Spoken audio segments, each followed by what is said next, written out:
Tonight we're going to be looking at the brand new lore cards from Alliance Insight for the Diabellstar lore. Now this is the final set of lore cards, I believe, outside of maybe one, but we'll have to see on that. And as always, thanks to your organization for the translation of these cards. So let's take a look at it and let's see what they got. We have Diabellstar, the Sin Adjudicator. It's a level 8 Dark Fiend effect, 2500 attack and 2100 defense. And this card is always treated as a Sinful Spoil card. You can only use the first and second effect of this card's name each once per turn. You can banish one spell and trap card from your hand or graveyard, special summon this card from your hand. Quick effect, you can pay half your life points, then target one card your opponent controls, destroy it, then if another Diabell monster is on the field, you can special summon one illusion or spellcaster, tuner, synchro monster from your extra deck. Very well-rounded card, very great for the whole entire Azamina, Sinful Spoil, White Forest deck, and honestly I think this is going to be definitely a 2 or 3 of for the deck because of how powerful it is. You can't have support from one side and not give it to the other. We have a brand new Diabellze, the White Witch, a level 8 light illusion effect monster, 2500 attack and 2100 defense, and this is always treated as a White Forest card. You can only use the first and second effect of this card's name each once per turn. You can send one spell or trap card from your hand or field to the graveyard, special summon this card from your hand. If this card is normal or special summon, you can send one Sinful Spoil or Diabell card from your deck to the graveyard.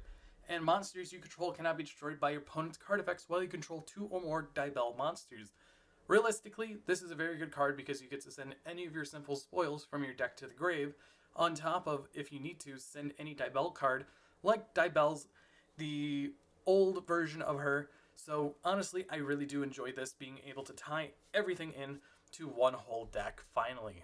Now, next off, let's take a look at the brand new fusion monster, literally called Azamina.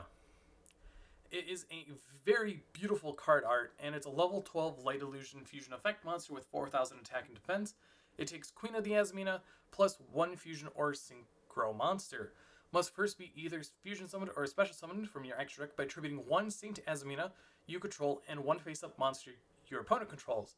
Cannot be destroyed by card effects. Each time your opponent activates a card or effect, all monsters your opponent controls lose 500 attack. When it resolves, your opponent cannot activate the effects of monsters with 0 attack.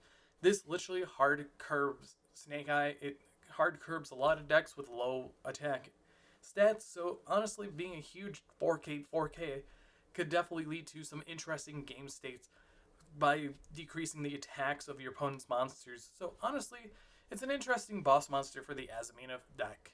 Something no one saw coming, we have brand new Snake Eye, a new synchro monster being Execute Dragon. It's a level 12 Fire Dragon synchro effect, 3000 attack and 2500 defense. 1 tuner plus 1 or more non-tuner monsters. You can only use the first and second effect of this card's name each once per turn. During the main phase quick effect, you could target 1 face-up monster on the field or in the graveyard. Place it face-up in its owner's spell and trap card zone as a continuous spell. Also, this card cannot be used this effect next turn. And during your battle phase quick effect, you could target 2 cards on the field, 1 monster and 1 continuous spell, destroy them. So it's a little Flame Burge, or no, this is the bigger Flame Burge compared to the other one, because this kind of has that same effect, and honestly, it's a very good card because you can run it with Crimson Dragon, and you can make it quite easily in White Forest as a level 12 synchro. We've had Diabell and Diabellze, so let's take a look at Poplar finally with the brand new form being Mystic Mystery of the White Forest. It's a level 4 light illusion synchro tuner effect, 700 attack and 2000 defense, 1 tuner plus 1 plus non-tuner monsters, and you can only use the first and second effect of this card's name each once per turn. If this card is special summoned, you can target 2 White Forest monsters in your graveyard, place them face up in their own spell and trap card zone as continuous spells. During your opponent's main phase quick effect, you can activate this effect immediately after this effect resolves, synchro summon using this card you control. So being able to quick synchro on your opponent's turn is relatively what White Forest wants, and being a level 4 synchro for the deck is actually really great, especially if you can summon this off of something like your brand new Diabellze, the Sinful Adjudicator. So honestly, it's definitely nice, and we finally knew what the big White Forest synchro monster had in its hand the whole time. So let's get into the new spell card of the deck, and we have a card for Phyllis Diabell. It's a normal spell card, and you can only use the first and second effect of this card's name each once per turn. You can add one level 8 or higher Diabell monster from your deck to your hand, or if your opponent controls a monster, you can special summon it instead. If this card becomes banished, you can make all Diabell monsters you currently control gain 500 attack. Being able to search out your Diabellze and Diabellstar is really good because it's another way of accessing the new copies of cards. And I really do enjoy that because the old versions are 7s and they don't really want you to play the 7s, but you still can play the 7s because realistically, in the TCG, Diabellstar is a 3 of, while Diabellze is a 1 of in the deck. Because you want the consistency, the push and pull between the two sides, that actually can help you go for game. And honestly, it's a really good card because it adds more copies of the other two to your deck when you need it. So after that, let's get into the new trap cards for the deck. And honestly, Curse of Diabell is a very good normal trap card. You can only use the first and second effect of this card's name each once per turn. If you control 2 or more Diabell monsters, send one monster you control to the graveyard. Destroy all face-up cards your opponent controls. If this card is sent to the graveyard or banished from the hand or deck, you can add one Diabell spell or trap card from your deck to your hand except Curse of Diabell. Now this is where Play the Diabell and Like the Diabell comes in handy, because this card can finally search those cards that were missing a target that it could be searched off of. So now you can run those cards in tandem with all these newer cards to help with consistency, to fix things that they didn't have in the last set. And honestly, this being a board wipe of face-up cards your opponent controls is really good. It's also, you could search it off of Triple Tactics Thrust, or you can even set it off of it.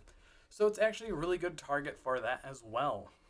And finally, for now, let's take a look at the other trap card that is in this deck. And honestly, this support is really good for White Force in general. We have Simless Sinful Spoils. It's a continuous trap card, and you can only use the first effect of this card's name once per turn. You can activate one of these effects. Target one Diabell monster in your graveyard or banishment, discard one card, and if you do, special summon that monster. Or you can target one face-up monster card in your spell and trap card zone and special summon it.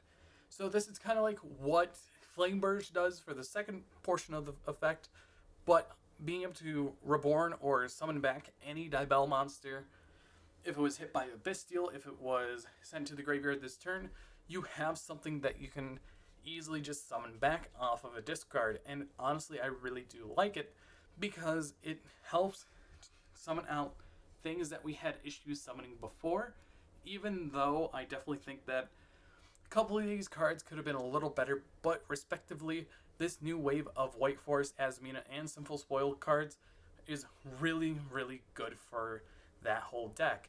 But I want you guys to think about the brand new Azamina support, the brand new Sinful Spoil support, the brand new White Force support, because finally we're coming to an end, and I think we only have one card left for this whole deck. But anyways, I've been Bolt Spider. See you guys in the next video, and goodbye.